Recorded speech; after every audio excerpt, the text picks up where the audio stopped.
한 남자가 길을 걷고 있는데 어떤 목소리가 들렸습니다. 멈춰, 그만 멈춰. 한 발짝만 더 가면 돌덩어리에 맞아 죽을 거야. 그 남자가 발을 멈추자 바로 그 앞에 큰 돌덩어리가 뚝 떨어졌습니다. 잠시 후에 또 길을 걷는데 목소리가 또 들렸습니다. 멈춰, 그만 멈춰. 한 발짝만 더 가면 차에 칠 거야. 위험해. 그 남자가 막 코너를 돌면서 멈추자 정말 큰 트럭이 그 남자 앞을 휙 지나갔습니다. 남자가 물었습니다. 누구세요? 누군데 나를 이렇게 구해주십니까? 소리가 들려오기를 나는 그대의 수호천사니라. 너를 지금까지 보호하고 있단다. 그러자 그 남자가 그 소리를 듣고 코웃음을 치면서 말했습니다. 그러시오? 그럼 내가 결혼할 땐 도대체 어디가 있었소? 그러더랍니다. 이 남자는 수호천사라면 자기를 결혼의 위험으로부터 보호해 줬어야지 왜 그냥 놔뒀냐 하는 그런 얘기죠. 보통 유머를 보면 부부 사이를 원수로 표현을 하고 결혼을 무덤처럼 표현한 유머들이 참 많습니다. 부부 사이와 결혼을 꼭 그렇게 표현해야 되는가, 또 왜 그렇게 되었나 하는 생각을 해보게 됩니다. 첫 단추를 잘 껴야 된다는 말이 있죠. 첫 단추를 잘 껴야 나중 단추까지 잘 끼는, 시작이 잘 돼야 끝까지 잘 된다, 그런 말이기도 합니다. 결혼 생활이 행복하지 않은 경우를 보면 첫 단추를 잘못 낀 경우들이 있습니다. 첫 단추를 잘못 꼈다는 말은 결혼의 시작이 잘못되었다, 그런 뜻입니다. 결혼의 시작이 잘못됐다는 말은 결혼을 왜 하는지에 대한 그 시작부터가 잘못됐다는 겁니다. 결혼을 왜 하는지조차 알지 못한 채 결혼을 시작하기 때문에 결국 결혼 생활과 가정 생활에 문제가 생기는 것입니다. 결혼을 왜 하느냐고 물으면 다들 이렇게 대답합니다. 행복하려고요. 행복하고 싶죠. 그러나 어떻게 해야 결혼 생활을 할 수 있는지, 행복한 결혼 생활을 할 수 있는지, 어떻게 해야 행복한 가정을 이룰 수 있는지를 그 시작부터 바로 알고 시작을 해야 한다, 그 말입니다. 오늘 본 말씀은 인류 역사의 최초의 결혼식을 설명해 주는 말씀입니다. 결혼은 하나님께서 만드신 것이죠. 하나님은 최초의 중매자이시고 최초의 주례자이십니다. 그런데 왜 아담과 하와를 만드시고 따로 살게 하지 않고 결혼을 시키셨을까? 하나님은 왜 결혼 제도를 만드셨을까 하는 것입니다. 창세기 1장과 2장을 보면 하나님께서 하늘과 땅과 그리고 바다, 그리고 그 하늘과 땅과 바다의 동물과 식물들을 다 만드셨습니다. 그리고 나중에 아담을 만드시고, 그리고 또 아담을 만드신 후에 하와를 만드셨습니다. 여기서 교회 여러분들에게 잠깐 질문 하나 하겠습니다. 여러분, 닭이 먼저입니까? 알이 먼저입니까? 닭이 먼저입니까? 알이 먼저입니까? 예. 밖에서 누가 물면 잘 모르겠다, 교회에서는 닭, 그런 건 아닙니까? 예. 창세기를 읽어보면, 창세기 성경을 읽어보면 그 성경에 정황적으로 볼 때 닭이 먼저 지어졌습니다. 닭을 먼저 지었다, 알은 나중이다, 이렇게 기록은 없지만 모든 정황으로 볼 때 그렇단 말입니다. 왜냐하면 하나님이 알을, 세상을 만드실 때 알을 막 다, 새마다 다 이 알로 만들어 놓으셨다면 이 알이 부화되기 위해서 각각 부화되어야 할 기간이 필요해요. 어떤 건 일주일, 어떤 건 3일, 어떤 건 몇 주, 뭐 이렇게 해서 어미 새가 품고 있어야 되는데 성경에는 그런 기록이 없어요. 그리고 아담이 이름을 짓도록 하나님이 하셨는데 아담이 이름을 다 졌어요. 근데 만약 하나님이 알로 만들어 놓으셨다면 아담이 이름을 지을 때 그 알이 그 알 같고, 조금 큰 알, 중간 알, 작은 알이니까 그 알이 그 알 같고, 그래서 아마 이름을 짓는다면 이렇게 돼. 큰 알, 중간 알, 작은 알. 동물 이름을 그렇게 졌을 텐데 그게 아니라 다 동물마다 이름을 지은 걸 보면 알이 아니라 그 성숙한 그 동물의 자체를 만드셨단 말입니다. 제가 지금 무슨 말씀을 드리려고 하냐면 하나님이 인간을 만드셨을 때 아담을 만드시고 하와를 만드셨을 때 어린이 아담, 어린이 하와를 만드신 게 아니라 어른 아담, 어른 하와, 성인 아담, 성인 하와를 만드셨다는 겁니다. 온전한 상태의 인간. 그러니까 이 세상이 창조되고 인간 세상의 삶이 시작할 때는 온전한 성인으로부터 인간의 삶이 시작된 거예요. 그 두 성인 남녀를 결혼시키신 거예요. 가정을 이룬 거예요. 그러니까 인간 세상의 삶의 시작은 두 성인이 온전한 사람인 남자와 여자가 결혼하고 가정을 이룸으로써 인간의 본격적인 삶이 시작되는 것입니다. 그렇다면 이 시작 속에 어떤 의미가 담겨져 있느냐 하는 것이죠. 하나님께서 왜 아담과 하와를 결혼시키셨느냐 그 말입니다. 하나님께서 결혼을 통해서 가정을 만드신 것은 사람의 외로움을 해결해 주시기 위해서입니다. 이것이 결혼의 시작이에요. 외로움을 해결하기 위해서.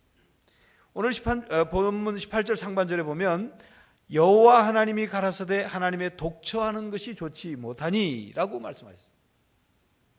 하나님이 6일 동안 세상을 만드셨어요. 그리고 각각 하루를 마치고 그 창조하신 뒤에 보시기에 하나님이 보시기에 좋았더라. 하나님이 보시기에 좋았더라. 다 그랬어요. 그런데 6일째 만드시고 아담까지 만드셨는데 그때도 보시기에 좋았더라 해야 되는데 보시기에 좋지 않은 모습이 보였어요. 뭐냐면 하나님이 보시니까 아담이 독처하는 것이 좋지 못하니 그래서 혼자 있는 거 보시니까 크게 마음이 안 드셨어요. 혼자 있는 게 안 됐단 말이에요. 그래서 하와까지를 만드신 다음에 하나님이 보시기에 심히 좋았더라 그러신 거예요. 이처럼 사람이 외롭지 않도록 하기 위해서 하나님이 만드신 제도가 결혼입니다. 그러므로 가정은 외로움을 극복하는 사랑의 공동체입니다. 그러나 현대인들의 삶은 외로움을 못 느낄 것 같은 현대인의 삶, 굉장히 분주하고 뭔가 풍성한 것 같지만 오히려 외로움을 더 느끼면서 살아가고 있습니다. 풍부 속의 빈곤이라는 표현처럼 발달된 문명의 혜택을 받고 훨씬 더 편해지고 훨씬 더 다양한 그런 문화를 접하고 살지만 그러나 정작 우리 인간의 마음은 외롭습니다. 가족이 함께 있는 시간이 점점 줄어들고 있습니다. 바쁘게 살아갑니다. 자녀들 학생이 되면 늦게 학원까지 갔다가 늦게 집으로 돌아옵니다. 맞벌이 부부가 늘어나면서 부부가 함께 할 수 있는 시간이 점점 줄어들었습니다. 집안에 같이 있는 시간도 각각 자기들 방으로 쏙 들어가고 맙니다. 모처럼 앉아서 뭔가 함께 해야 할 시간인데도 그 시간에 전부 텔레비만 쳐다보고 있습니다. 아니면 자녀들은 컴퓨터 앞에 가서 자기의 시간을 갖습니다. 외로움이 근본적으로 해결되어야 될 가정에서 외로움이 해결되지 않고 있다 그 말입니다. 그것도 모자라서 지나친 교육열로 인해 외롭게 살아가는 이들이 있어요. 기러기 아빠들입니다. 여러분 기러기 아빠가 무슨 말인지 아시죠? 자녀 교육을 위해서 부부가 떨어져 사는 거예요. 그것도 1년, 2년이 아니라 아주 긴 세월 동안 엄마가 아이를 데리고 외국으로 가서 유학을 아이 시키는 거 뒷바라지 한다고. 유학비를 충분히 못 대니까 엄마가 따라가서 아이를 다 뒷지닥거리 하고 또 밤낮으로 일해서 돈을 벌어서 학비를 댑니다. 아빠는 한국에 남아서 버는 그 월급 족족 다 보내고 오랜 기간 동안 1, 2년도 아닌 오랜 기간 동안 부부가 떨어져 살아요. 기러기 아빠. 저는 개인적으로 이 기러기 아빠에 대해서는 굉장히 참 안 좋은 모습이라고 생각합니다. 안타까운 모습. 자녀를 위해서 부모가 희생하는 것, 그것이 정말 고귀한 것 같이 느껴지만 그건 잘못된 희생이에요. 잘못된 희생이에요. 자녀를 위해서 부모가 희생을 하면 그 부부의 희생하는 부모의 그 부부의 인생은 뭐냐 말이에요. 황금 같은 시간 다 남의 나라 가서 뒷바라지 하다가 끝내는 게 인생입니까? 외로움을 달래줘야 할 가정 공동체가 오히려 외롭기만 한 또 한 가지의 이유는 서로에게 자기의 외로움을 달래달라고 요구만 하기 때문에 그렇습니다. 여러분 남녀가 외로워서 만납니다. 만나서 좋아지고 사랑해서 결혼합니다. 그런데 결혼해서 살면서 그 외로움이 해결돼야 되는데 오히려 더 불행해져요. 왜 그렇습니까? 내 외로움을 당신이 달래줘야 한다. 내 외로움은 당신이 달래주는 것이 당신의 일이다. 요구만 하는 거예요. 상대방이 나의 외로움을 해결해 주기만 을. 내가 상대방의 외로움을 해결해 주려고 먼저 다가가지 않고. 이런 외로움들이 우리 가정을 파괴하고 좋지 않은 결과를 만드는 것입니다. 지난 16일 버지니아 공대 총기 난사 사건이 일어났습니다. 33명이 죽었고 수많은 학생들이 다쳤습니다.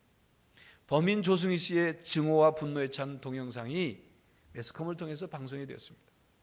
전 미국이 충격에 휩싸였고 전 세계가 토픽 뉴스로 다뤘습니다. 우리나라에 살고 있는 그의 외할아버지와 외삼촌을 인터뷰한 기사에 의하면 조승희 씨 부모가 그 조승희 씨 아버지의 친척이 미국에서 이민 오도록 초청을 해서 준비를 해서 헌책방을 하고 있다가 조그만 집을 마련했는데 그것까지 다 팔고 이민 갈 준비했는데 이민 수속이 늦어져서 8년 동안을 기다렸어요. 8년 동안 기다리면서 있는 돈을 다 까먹었어요. 그럼 미국에 가서 정말 세탁소를 차려가지고 하여튼 부부가 자식 둘 공부 잘하는 자식들 뒷바라지 한다고 모든 걸 다 쏟아봤어요. 큰딸 조선경 씨는 프린스턴 대학에 들어가고 동생 이 조승희 씨는 버지니아 공과대학에 공대에 들어가고 싶었는데 실력이 그만큼 안 돼서 영문과에 들어갔어요. 버지니아 공대나 프린스턴 대학은 아주 훌륭한 대학입니다. 머리 좋고 똑똑한 아이들이 가는 데예요.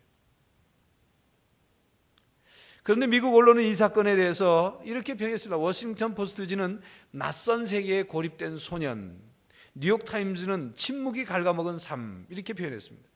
고립과 침묵 속에서 자신만의 우주 속에서 살인적 증오를 키워갔다고 분석했어요.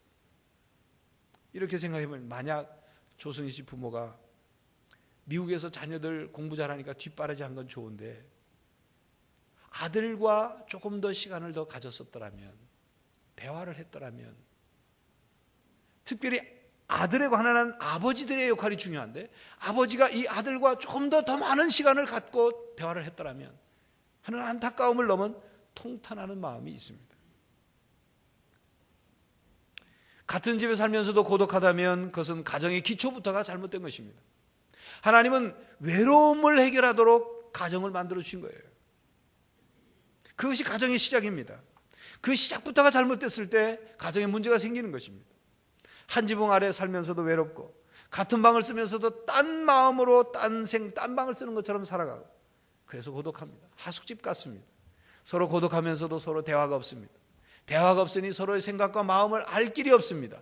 서로 생각과 마음을 알 수 없으니 각각 한 지붕 아래서도 각각 따로따로의 가정을 꾸리고 살아가는 것과 같은 것입니다. 이것은 가정이 아닙니다. 그건 고독한 가정, 침묵의 가정, 따로 가정입니다. 그것이 문제입니다. 그러므로 건강한 가정, 행복한 가정은 식구들이 서로 외로움을 없애줘야 합니다. 외로움을 해결하기 위해서 대화를 많이 해야 합니다. 대화를 할 때 서로 외롭지 않게 됩니다. 대화를 통해서 부모가 자녀를 양육하는 것, 이게 가장 바람직한 교육의 방법입니다. 대화를 통해서 가족이 서로에게 좋은 영향력을 줄 수 있는 것입니다. 작년에도 이런 말씀을 드린 기억이 납니다. 우리나라 가정에서 대화가 부족하다. 대화하라고 그랬더니 앉아가지고 부모와 자녀가 둘러앉아서 대화를 시도했는데 그 대화가 오래 가지 않더란 말이에요. 그랬더니 그 이유를 알고 보니까 자녀들이 하는 말이 부모님들이 대화하자고 그러더니 대놓고 화부터 내다고. 그래서 대화라는 거죠. 이 말을 들은 부모가 하는 말이 대화 좀 하려고 자녀 불러놨더니 대들고 화도 끄더란 말이죠. 그래서 대화란 말이에요. 대화로 풀어갈 수 있는 것을 대화를 하자니까 그게 곪는 거예요.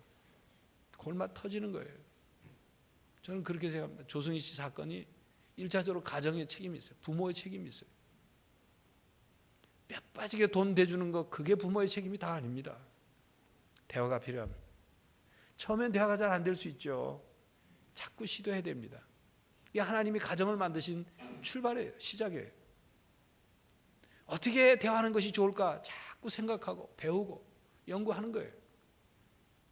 노력하지 않고 어떻게 행복을 이룰 수 있습니까? 무엇보다도 대화를 잘 할 수 있는 방법 중에 하나는 서로 이해하려고 하고 참는 거예요. 상대방이 조금 화를 돋구더라도 일단 참고, 그래서 자꾸 시간을 갖고 대화하다 보면 좋아지는 거예요. 부드럽게 말을 하게 되는 것입니다. 교회 여러분, 여러분의 가정에 대화의 꽃이 피기를 바랍니다. 하나님께서 외롭지 않게 하시기 위해서 가정을 만드셨는데 여러분의 가정이 고독한 가정, 외로운 가정이 되지 않기를 간절히 바랍니다. 화목한 가정이 되시기를 간절히 바랍니다. 두 번째로, 가정은 서로 돕는 공동체입니다.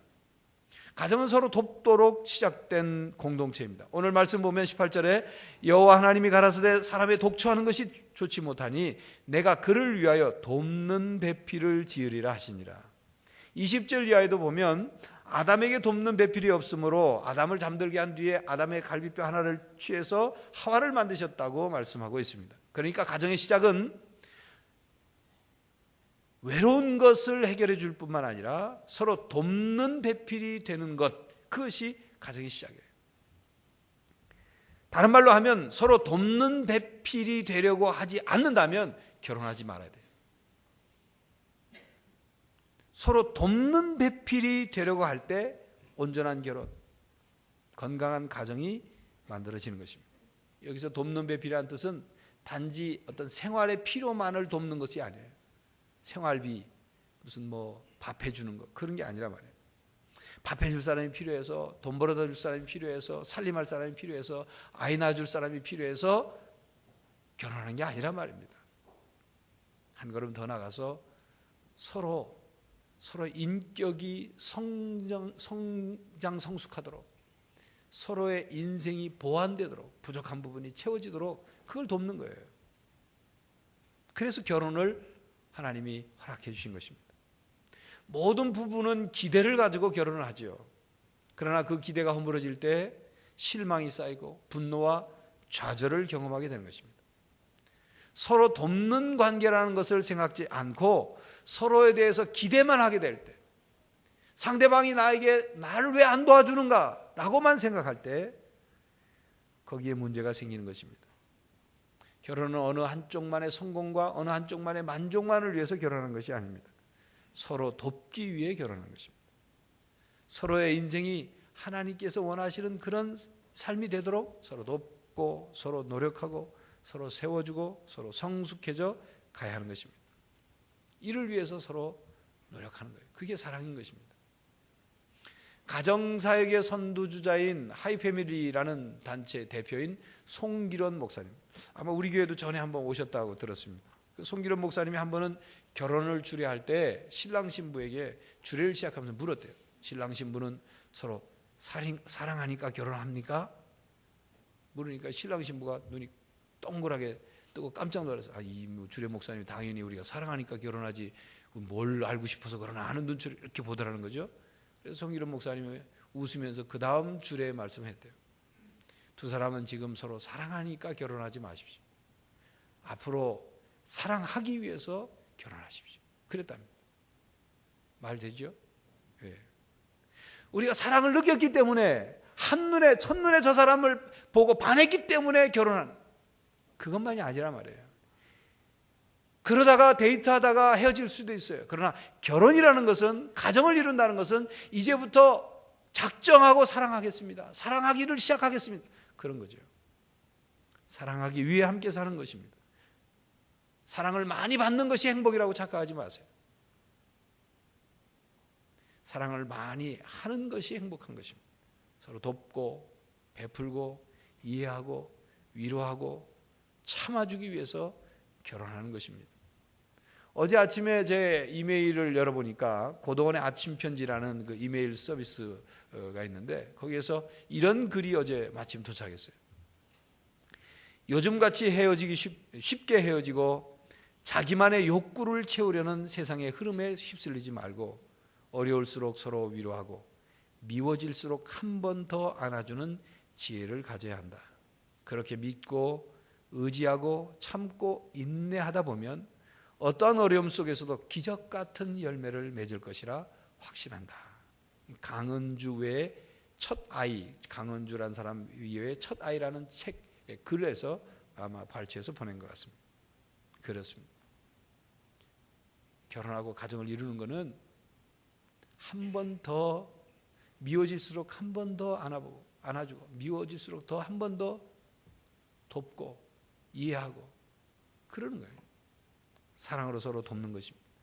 가사일만을 돕는 것이 아니라 서로의 아픔과 상처를 치유되도록 도와야 하는 것입니다. 서로 성장을 위해서 도와야 합니다. 혼자만 만족하고 혼자만 행복해서는 안 됩니다. 부부가 가족 모두가 행복해질 수 있도록 서로 도와야 합니다. 여러분 가운데 남편 여러분들께 말씀드립니다. 여러분들 가운데 아직도 부인에게 도움 받기만 하고 부인이 내조를 잘한다고 그것만 전부인 것이라고 생각하며 사는 사람이 있습니다. 그래서 부인을 돕거나 부인의 인생에 대해서 깊이 생각하고 그 인생을 더욱 온전하도록 도우려고 하지 않는 남편이 있습니까? 정말 그런 분은 간이 배 바깥으로 나온 분입니다. 서로 도와야 하는 거예요. 하나님이 정하신 거예요. 서로 돕도록 결혼시킨 거예요. 부인의 내조와 도움을 당연한 것으로만 생각하지 마십시오. 나중에 하나님 앞에 다 심판 대상이에요. 아내 여러분들에게 말씀드립니다. 혹시 여러분들 가운데 나는 지금까지 내가 남편을 돕기만 했다고, 남편이 나한테 해주지 않고 나는 돕기만 했다고 불평하는 분이 계십니까? 당연히 도와야 합니다. 당연히 도우라고 결혼하도록 한 거예요. 단 남편이 내가 한 만큼 하지 않는 그 부분은 남편이 변해야 될 부분이지 여러분이 포기해야 될 부분이 아니라는 것입니다. 여러분이 억울한 것이 아니라 그 말이에요. 하나님 앞에 설 때 칭찬받을 일이라는 것입니다. 이런 설교를 듣고 가서 꼭 부부싸움하는 부부들이 있어요. 오늘 목사님 얘기하는 거 못 들었냐고. 그건 지혜롭지 못한 부부예요. 부부싸움하라고 설교하는 거 아니잖아요. 그럴수록 마음에 자기를 돌아보고 남편이 혹은 아내가 마음에 안 들더라도 참고 기다리고 노력하는 자세야 되는데 꼭 말로만 해결하려고 하니까 가가지고 목사님이 오늘 뭐라고 했더냐고. 그래 가니까 꼭 부부싸움 해가지고 그 다음 주 교회 안 나오는 가정들이 있단 말이에요. 교회 여러분, 서로 도우면서 부부가 가정 모두가 서로 도우면서 행복한 가정을 이루시기를 간절히 바랍니다. 세 번째로는 가정은 영적인 도움을 주는 공동체입니다. 부부는 마음과 몸과 영이 하나 되는 공동체. 가정은 몸과 마음과 영이 서로 돕는 공동체입니다. 몸이 편히 쉬고 잠자고 안식하고 또 밥상 공동체를 통해서 건강을 얻고 마음이 외로움을 넘어서 서로를 성장하도록 돕는 공동체. 그러나 무엇보다도 영적인 도움이 필요한 것입니다. 가족이 서로에게 영적인 도움을 주는 방법이 여러 가지가 있겠지만 그중에 중요한 한 가지 방법을 소개하고자 합니다. 기도입니다. 부부가 서로 손을 잡고 기도해 보십시오. 부모와 자녀가 함께 손을 잡고 기도해 보십시오. 여러분, 자녀를 위한 기도를 한번 생각해 봅시다. 그 자녀를 위한 기도의 내용을 한번 돌아보십시오. 여러분들이 교회 와서 개인 골방에서 기도하는 것 말고 자녀에게 부모가 지금 내 아들 딸에게 어떤 기도를 하고 있는가를 자녀가 귀에 듣도록 하는 함께하는 기도를 말하는 겁니다. 그 기도를 하게 되면 자녀들의 자세가 달라져요. 자녀들과 대화를 많이 하는 부모, 자녀에게 관심이 있는 부모들의 기도 내용은 다릅니다. 자녀들의 고민이 뭔지, 자녀들이 지금 문제가 뭔지, 어떤 생각을 하고 있는지, 자녀들의 지금 기도 제목이 뭔지를 알고 기도하는 부모와 그냥 대충 미루어서 짐작해서 기도하는 부모의 기도는 다릅니다. 일반적으로 부모들이 자녀를 위해서 기도할 때 이렇게 기도하는 경우가 많아요. 하나님, 우리 아들 딸 건강하게 해주세요. 학교에서 공부 잘하게 해주세요. 어떻게 하게 해주세요. 직장 구하고 있습니다. 결혼 잘하게 해주세요. 결혼시켜 분가한 자녀를 위해서 어떻게 해주십시오. 일반적인 기도예요. 모든 부모가 다 그렇게 비슷한 내용으로 기도를 합니다. 그러나 조금 더 구체적으로 기도를 해야 돼요. 구체적으로. 자녀들에게 관심을 가지고 대화하면서 기도를 할 때 그 기도의 내용을 통해서 하나님의 그 구체적인 기도를 들으실 뿐만 아니라 자녀가 그 기도를 함께 듣는 거예요. 그리고 그 기도에 대해서 아멘 하는 겁니다. 응답받는 기도를 들었습니다. 자녀를 향한 관심과 부모가 자녀들 앞에서 어떤 신앙생활을 하고 있는가에 대한 신앙의 상태, 영성의 상태와 그리고 그 가정과 삶이 나아가고자 하는 목표, 이 세 가지가 합쳐져서 자녀들과 함께 소리를 내어서 기도할 때 그 기도가 이루어지는 거예요. 그렇기 때문에 부모가 나를 위해서, 부모가 자녀를 위해서 기도하는 그 기도 소리를 듣고 자녀가 부모를 통해서 인생의 지혜와 신앙을 깨닫고 배우게 됩니다. 우리 부모가 나를 얼만큼 영적으로 사랑하는지를 느끼게 되는 거예요. 아주 중요한 것입니다. 여러분, 우리가 부부 간에, 부모와 자식과 가족 간에 서로를 돕는 것에는 한계가 있습니다. 점점 함께 있는 시간이 줄어들지요. 또 어떻게 도와야 할지 너무나도 참 어려울 때가 많습니다. 자식이 품 안에 있을 때는 그 자녀의 그 행동 반경이 뻔해요. 집안이니까. 기껏해야 놀이터 아니면 뭐 유치원, 뻔해요. 그런데 자녀가 점점 자라서 품 안에서 벗어나면 행동 반경이 넓어지고 어디 가서 무엇을 하는지를 알 수가 없습니다. 부모의 능력만으로, 부모의 시야만으로는 그 책임을 다 감당할 수 없단 말이에요. 가족끼리도 마찬가지예요. 부부끼리도 마찬가지예요. 그렇기 때문에 우리는 하나님께 기도할 수밖에 없는 것입니다. 세상이 너무 험악해서 하나님께서 우리 가족을 지켜주시고 보호해 주시도록 기도할 수밖에 없는 거예요. 우리가 너무나도 연약하고 지혜롭지 못하고 무능하기 때문에 하나님의 도움을 구할 수밖에 없는 것입니다. 우리가 우리의 자녀들의 미래를 보장하거나 결정지을 수 있는 능력이 없기 때문에 하나님께서 인도해 주시도록, 하나님께서 이끌어 주시도록 기도할 수밖에 없는 것입니다. 부모가 경건의 능력과 영적인 권위를 가지고 자녀들을 위해 기도하는 것, 그것은 참으로 중요한 것입니다. 가족이 서로를 위해서 구체적으로 기도하는 것, 그것은 아주 중요한 것입니다. 그것은 가정 안에 있는 문제를 넘어서서 새로운 축복으로 들어가는 통로입니다. 그 기도를 통해서 가족 스스로 해결할 수 없었던 문제들이 해결되는 놀라운 경험을 할 수 있을 것입니다. 함께 가족을 위해서, 동생이 형을 위해서, 형이 동생을 위해서, 남편이 아내를, 아내가 남편을, 부모가 자식을, 자녀가 부모를 위해서 거짓없는 순수한 기도를 드릴 때 그 기도를 통해서 가정이 하나 되고 그 기도가 하나님께 응답되는 기도가 되는 것입니다. 육군 교도소에 김태수라는 사형수가 있었습니다. 그는 군대에서 오래전 일입니다. 중대원들이 고아 출신인 자기를 곱게 여기지 않는다는 생각에 앙심을 품고 있다가 어느 날 보조 시간에 잠자고 있던 중대원들을 총을 쏴서 난사를 했어요. 많은 사상자를 낸 후에 사형 언도를 받고 교도소에 수감되어 있었습니다. 그는 어차피 내 죽을 몸이니, 그래서 난폭한 행동을 일삼았어요. 하루는 배식하러 온 사람이, 밥을 이제 배식하러 온 사람이 자기를 이상한 눈동자로 쳐다본다고 철빗장을 뽑아서 배를 찔러서 그 자리에서 죽여버렸어요. 김태수라는 사형수가 이렇게 아주 난폭하고 완악하다는 소문이 돌자 아무도 그에게 가까이 하려고 하지 않았어요. 그런데 유일하게 김우영이라는 목사님이 매일처럼 찾아와서 말을 건넸어요. 외로움에 젖어 살던 그에게 관심을 가져주는 목사님으로 인해서 완악한 마음이 조금씩 녹아지기 시작했습니다. 세월이 흐르면서 김태수 씨는 목사님과의 대화 중에 눈물을 흘리면서 이렇게 물었어요. 목사님, 나 같은 죄인도 예수님을 믿어도 되나요? 그때부터 그는 성경을 읽기 시작했고 기도를 했고 찬송을 하기 시작했습니다. 그는 사형 집행 전날 독방에서 그 목사님께 세례를 받았습니다. 이제 내일이면 사형 집행이 되는데 새 사람이 된 기쁨으로 울면서 그가 이렇게 울부짖었습니다.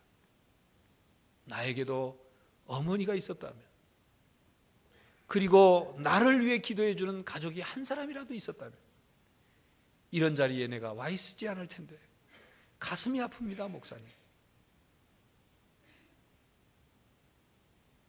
교회 여러분, 가족 서로를 위해서 기도하십시오. 서로 기도하는 가족이 되어야 합니다. 부부가 서로를 위해서 구체적으로 기도해야 됩니다. 부모와 자녀가 서로를 위해서 구체적으로 기도해야 합니다. 부모님께 다시 말씀드립니다. 자녀들을 위해서 뒷바라지 열심히 하는 것, 뼈 빠지게 일해서 학비 대주고 뒷바라지 하는 것, 그것 가지고 부모의 역할을 다했다고 착각하지 마십시오. 그것이 부모의 책임을 다했다고 만족하지 마십시오. 영적인 권위를 가진 부모가 되어야 됩니다. 자녀들에게 영적인 도움을 주는 부모가 되어야 합니다. 이제 5월을 맞게 됩니다. 가정의 달 5월을 맞게 됩니다. 5월 한 달 동안 가정건강진단을 한번 해보십시오. 우리의 이 몸 육체적인 건강을 위해서 병원에 가서 진단하고 또 그래서 예방하고 치료하기도 하고 하는 것처럼 가정을 돌아보고 가정건강진단, 가정행복진단을 해보시라 그 말입니다. 지금 행복한 가정이라고 느껴지는 가정일지라도 다시 한번 가정을 위해서 진단해 보세요. 무엇이 부족한가? 무엇이 문제가 있는가? 어느 가정이든 완벽한 가정은 없습니다. 어느 가정이든 문제가 없는 가정은 없습니다. 중요한 것은 그 문제를 가족이, 식구 한 사람 한 사람이 어떻게 해결해 나가느냐 하는 것입니다. 그리고 그 문제들을 가족이 함께 해결해 나가면서 그 가족이 건강해지고 행복해지고 성숙해진다는 사실을 명심하시기 바랍니다. 여러분, 혹시 여러분의 가정이 고독한 가정입니까?